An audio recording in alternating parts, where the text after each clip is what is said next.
কাঁচকড়া ইলিশ মাছ দিয়ে রান্না রেসিপি।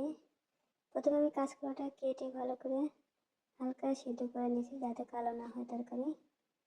তারপরে পেঁয়াজ কুচি, কাঁচামরিচ দিয়ে দিলাম, জিরা দিলাম, হলুদের গুঁড়া, মরিচের গুঁড়া, ধনিয়া গুঁড়া দিয়ে মশলাগুলো ভালোভাবে একটু কষায় নেব।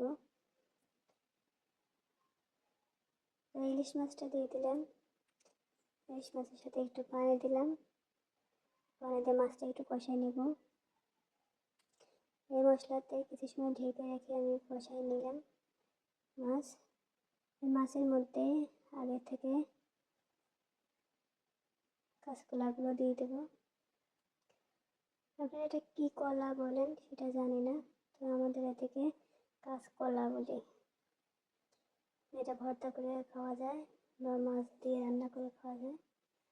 এই কলাটা হালকা একটু গরম করে নিয়েছি যাতে কালো না হয়।